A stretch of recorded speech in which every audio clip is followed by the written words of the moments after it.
Ustaz,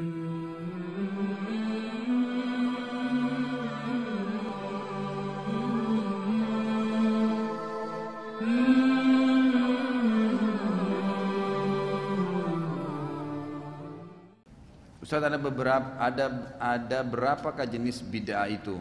Lalu bagaimana caranya mengajarkan teman bahwa bid'ah itu berbahaya?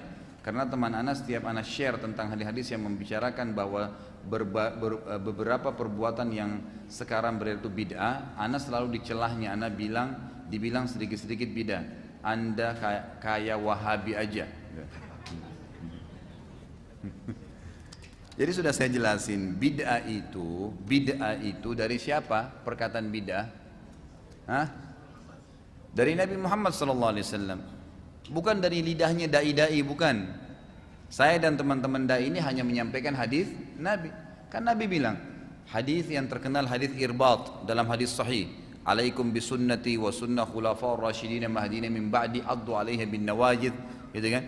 Berpegang teguhlah pada sunnahku, semua tuntunanku, kata Nabi, dan tuntunan para khulafa'ur rasyidin Abu Bakar, Umar, Uthman dan Ali. Dan berpegang teguhlah pada sunnah-sunnah itu walaupun dengan harus gigi geraham kalian. Karena Nabi tahu nanti pada akhir zaman ini akan berat orang pegang sunnah Nabi, gitu kan? Akan dicela, akan dihina dan seterusnya. Kemudian beliau mengatakan, wa iyyakum wa muhdatsatil umur, dan hati-hati kalian dengan perbuatan-perbuatan yang baru dalam ibadah. Ya, muhdatsat ini begini, perbuatan ibadah yang tidak punya tuntunan wahyu, itu muhdatsat. Hati-hati kalian dengan perbuatan yang kalian anggap ibadah, padahal bukan ibadah, karena nggak ada tuntunan wahyunya, gitu kan? Terus beliau mengatakan, fa inna kulla muhdatsatin bid'ah, kata Nabi. Semua perbuatan ibadah yang tidak punya tuntunan wahyu itu adalah perbuatan baru dalam agama. Bid'ah itu perbuatan baru dalam agama yang Nabi nggak pernah contohin dan juga sahabatnya. Terus Nabi bilang apa? Wa inna kulla bid'atin dhalalah. Semua bid'ah itu membawa pelakunya pada kekeliruan dan kesesatan. Nabi yang sabda itu. Nabi kita yang berbicara hadis sahih. Lalu beliau mengatakan, wa inna dhalalatin finnar, dan kekeliruan dan kesesatan dalam ibadah, buat ibadah yang tidak Allah perintahkan dalam Qur'annya dan juga Nabinya contohkan dalam sunnah, akan membawa pelakunya pada api neraka karena sia-sia. Jelas sabda Nabi. Dalam hadis riwayat Muslim yang lain kata Nabi SAW, man ahdatsa fi amrina hadza ma laysa minhu fa huwa raddun aw mardud. Siapa yang berbuat ibadah yang tidak kami contohkan akan ditolak atau tertolak. Jelas sekali. Ngapain repot-repot ibadah yang tidak ada tuntunannya itu, yang ada tuntunannya aja sudah repot dikerjakan. Jadwal kita tuh rutin sudah ada yang ada sunnahnya, ada qobliyah subuh, ada subuhnya, kemudian ada zikir pagi. Coba jaga tuh. Saya tanya ikhwah di sini yang sudah rutin jaga ma'surat zikir pagi. Tiap hari rutin kah terjaga on time? Itu aja kita kadang-kadang masih kelepasan, gitu kan? Zikir pagi, habis itu sholat duha. Sholat duha sudah nggak? 8 rakaat, udah dikerjain belum?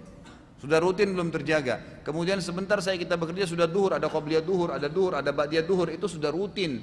Kemudian sebentar istirahat ada qobliyah asar, ada zikir sore. Sebentar istirahat ada qobliyah maghrib, ada ba'diyah maghrib. Sebentar istirahat ada qobliyah isya, ba'diyah isya. Sebentar istirahat ada tahajud. Ini baru yang rutin. Belum tilawah Al-Qur'annya, belum bersedekahnya, belum juga orang sakit, belum bakti dengan orang tua, belum silaturahim, belum banyak. Itu semua ada perintahnya, kenapa nggak dikerjain? Kenapa kok harus repot-repot cari perbuatan bid'ah ini untuk apa? Itu ngabisin waktu dan tidak diterima, saudaraku, gitu kan?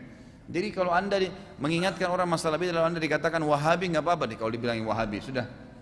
Orang ingat ini baik sunnah Nabi kok malah dibilangin Wahabi.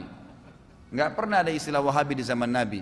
Semua ustadz subhanallah yang dikatakan Wahabi pasti lisannya mengatakan qala Rasulullah, dikatakan Wahabi. Ya sudah biarin aja bilang Wahabi deh. Habis gimana sudah dikatakan Nabi mengingatkan, dia enggak.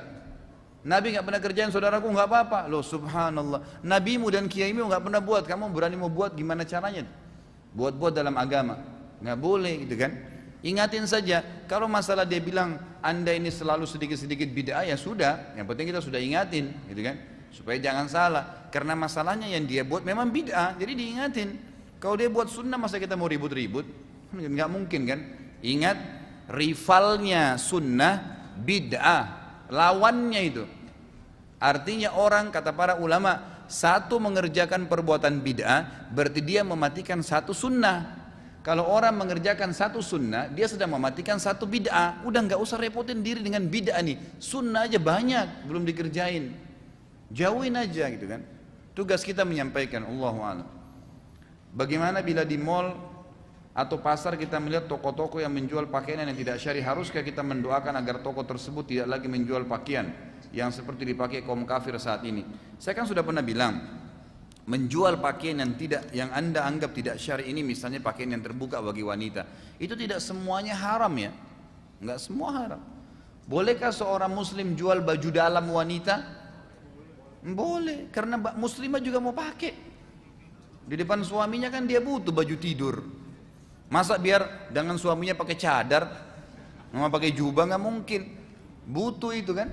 Jadi tidak spontanitas haram. Bolehkah seorang muslim jual TV? Boleh. Karena TV media bisa dipakai salah, bisa dipakai benar.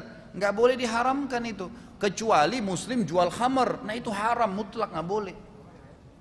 Jadi jangan disalahin kan. Masalah kita mengatakan mudah-mudahan nanti dia bisa menjual baju yang lebih syar'i, ya silahkan. Tapi jangan divonis itu salah ya. Itu tidak salah. Kita harus bijaksana di sini.